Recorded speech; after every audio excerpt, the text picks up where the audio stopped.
Keller Williams. I'm Kristen Call with Keller Williams. I'm Kara Daly with Echo Title One Mountain Ashburn. I'm Ashley Smith with Atlantic Coast Mortgage. And today, we're going back to our buyer series. Today is the second video. And we're going to talk about alternatives to... Down payment, financing. To buy that perfect home. Yes, because you don't have to put 20% down. That's the myth, right? You Yes. can. You don't have to. You can buy your house with as little as 2.5%, 3%. You can actually, there are certain grant programs that are available if one qualifies to put as little as 0% down. VA financing, which is offered at 0% down as well. But yes, like Tina mentioned, there's, this common misnomer that you have to put down 20%. And a lot of it stems to just parents telling their children and passing it down in generations that years ago you had to put 20% down. And now there's such a huge suite, and it's very expansive in terms of the type of products that are available through Fannie Mae, Freddie Mac, through the state.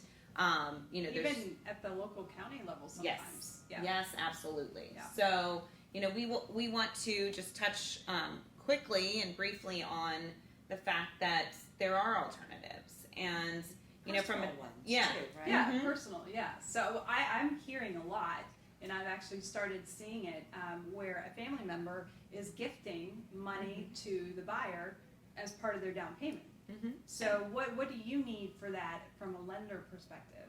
So it's certainly quite popular right now, and gift funds are available from a lending perspective from a relative. So that can be brother, sister, aunt, uncle, parents.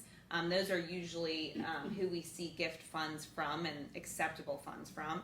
And the funds, if you're doing FHA financing, have to be sourced. And what that means is we actually have to look into where the funds are coming from. Meaning, if mom and dad are giving a gift, we actually have to get their bank statement to prove they have the ability to give the gift, and then document the transfer, whether it be a wire transfer to the title company, or if it's funds wired to the purchaser, the buyer's bank account, or a check. We go through the proper channels of making sure that's documented.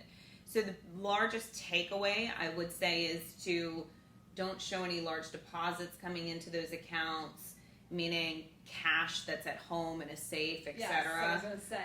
No cash, no right? cash. No cash. Yeah, cash, That is not in the bank. Right. So, we can't accept cash gift funds. They have to be documented in the case of FHA.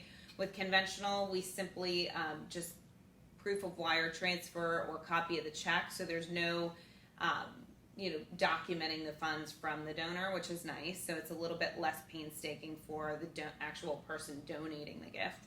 But get with your lender. I spend a lot of time up front in my consultation on if you are planning on doing a gift, and like we talked about last week, preparing 3 to 4 months out, because if you're getting a gift, you can deposit that gift sometimes 2 months prior to, and it doesn't show as a gift. Right. So if parents, aunt and uncle don't feel comfortable presenting to Fannie Mae, Freddie Mac a gift letter, they can gift the funds ahead of schedule, and it's not considered a gift at the time of purchase because there's no large deposit or paper trail that money was deposited in. So again, there's just a lot of nuances. However, if you get with a lender in ample time and you prepare yourself, there's many ways in which you can get financing to purchase a home now versus wait to save up the down payment. And I would say on the gifts, make sure to follow what the lender says, because if you don't, that can create a whole lot of stress and extra anxiety that you don't need. So listen carefully with how the lender says to transfer those gift funds and follow it. Right, and if you have any question, or if you receive an email from the lender, a phone call as to here's what you need to do, Right. and inquire further if you don't, or you're not fully clarified on exactly how it's to be transferred, because again, it can create issues, Right. and largely those issues happen at the end of the transaction, and that can Yes. put your deposit at risk. Yes. So Yes. Another thing that some people have done, Okay. they access the 401 plan. Ah, You yes. just have to remember you still have to pay taxes on it. So if you were thinking in doing that option, consult a CPA so you know up front. Yeah. Right. But I've had clients that have done that ahead of, they Yeah, wanted to I mean, all put plans that are budget. different. Certainly, we are not, licensed to speak to that. However, all plans are different. If you're first-time home buyer, sometimes you can take it out tax-free. So it just really depends on the plan. Those funds typically take 1 to 2 weeks, sometimes even 3 Yes. weeks to be transferred. Yes. So if you're looking to do a 401k either loan or withdraw, you definitely want to contact your 401k provider, whether it be thrift savings plan, 401k. Call them, find out the time frame, because you don't want to be in a position where you're in a multiple offer contract scenario and the seller wants you to close in 2 weeks and you won't have the funds by then. Yeah. So it's certainly important to figure out what those time frames are. And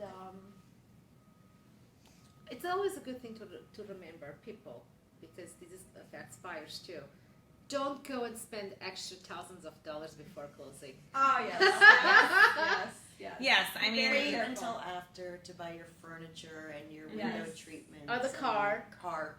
yeah, I mean, if you do have an impeding event where, I had a client that got in a car accident a few weeks before closing, so bad that his car was totaled and needed to purchase a new one, and we got the bill, what the bill of sale is, what the new payment would be. We updated the credit report, and, I worked with the buyer. So as long as it's something where you are communicating and being very, Transparent. transparent and forthright with the information, your lender can navigate through that information and tell you the best approach, but you just have to be very transparent. I mean, And communicate Yeah. early on. It's Yes. the early communication. the earliest you know, Yeah. the soonest you know, Yeah. be honest. Because you have more options. Yes. Right? More options than if it's at the 11th hour and it's like, oh my goodness, what are Yeah. we going to do to get this deal to, come through and pull together?